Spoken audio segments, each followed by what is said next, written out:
The latest in a series of calls over the past many months with the heads of state of our NATO allies and the European Union to bring them up to date on what the United States thinks is the current state of affairs and what's likely to happen in Ukraine in the coming days to ensure that we continue to remain in lockstep, that is, the European Union and NATO. Despite Russia's efforts to divide us at home and abroad, I can affirm that has not happened. The overwhelming message on both calls was one of unity, determination, and resolve. I shared with all of those on the calls what we know about a rapidly escalating crisis in Ukraine. Over the last few days, we've seen reports of a major uptick in violations of the ceasefire by Russian-backed fighters attempting to provoke Ukraine in the Donbass. For example, a shelling of a Ukrainian kindergarten yesterday, which Russia has falsely asserted was carried out by Ukraine. We also continue to see more and more disinformation being pushed out to the Russian public, including Russian-backed separatists, claiming that Ukraine is planning to launch a massive offensive attack in the Donbass. Well, look, there is simply no evidence of these assertions, and it defies basic logic to believe the Ukrainians would choose this moment with well over 150,000 troops arrayed on its borders to escalate a year-long conflict. Russia's state media also continues to make phony allegations of a genocide taking place in the Donbass and push fabricated claims warning about Ukraine's attack on Russia without any evidence. That's just what I'm sure Ukraine's thinking of doing, attacking Russia.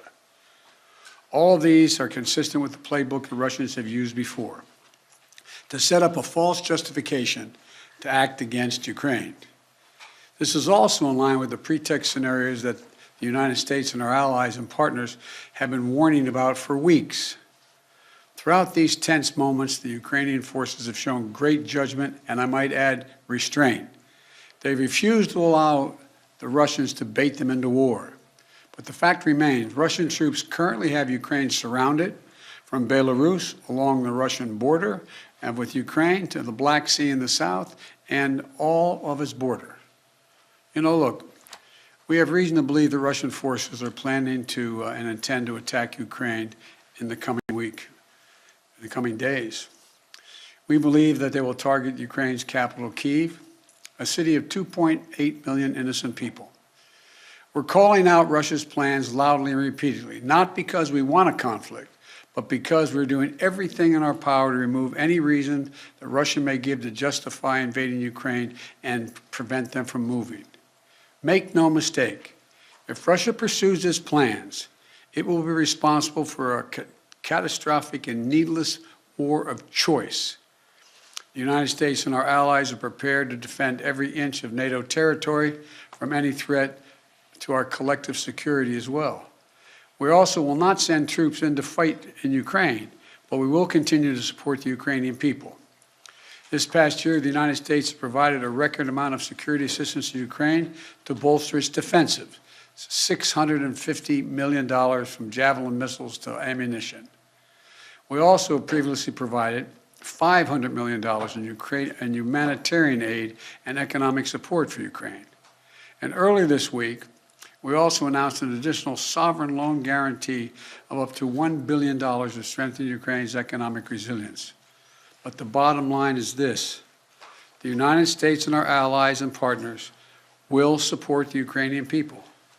We will hold Russia accountable for its actions. The West is united and resolved.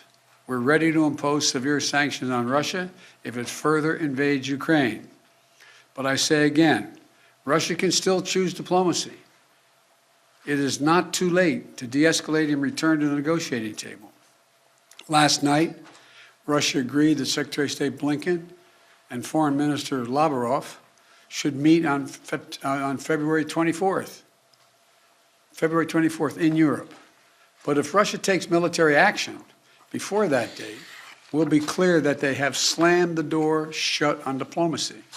They will have chosen war, and they will pay a steep price for doing so, not only from the sanctions that we and our allies will impose on Russia, but the more outrage the rest of the world will visit upon them.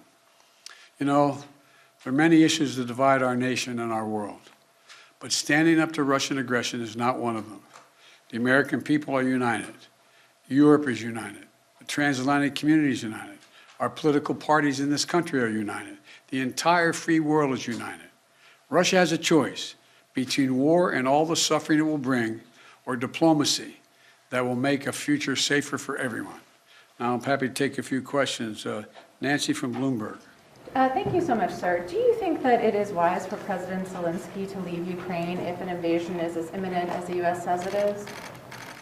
That's a judgment for him to make, and a determination as to whether or not. I've spoken with Zelensky a dozen times, maybe more, I don't know.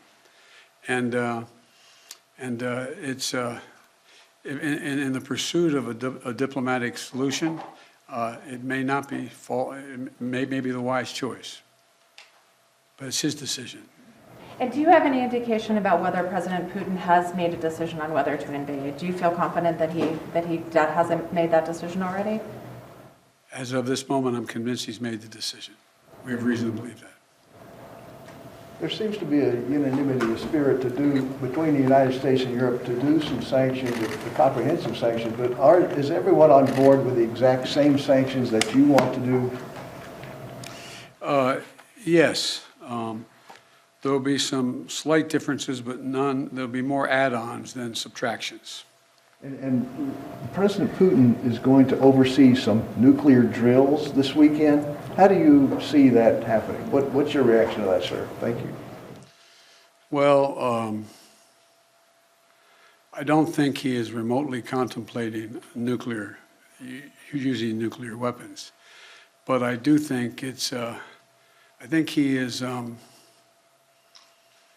focused on trying to convince the world that he has the ability to change the dynamics in Europe in a way that he cannot. But I don't, how much of it is a cover for just saying we're just doing exercises and there's more than that, I just can't, it's hard to read his mind. Mr. President, to be clear,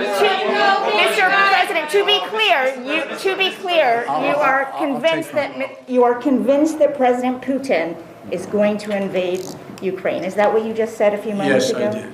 Yes. So is diplomacy off the table then? No. Until he does, diplomacy is always a possibility. What reason do you have to believe he's considering that option at all?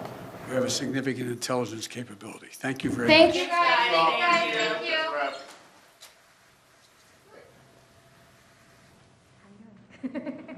Surprise. It's on there. Don't worry about it. Just magic.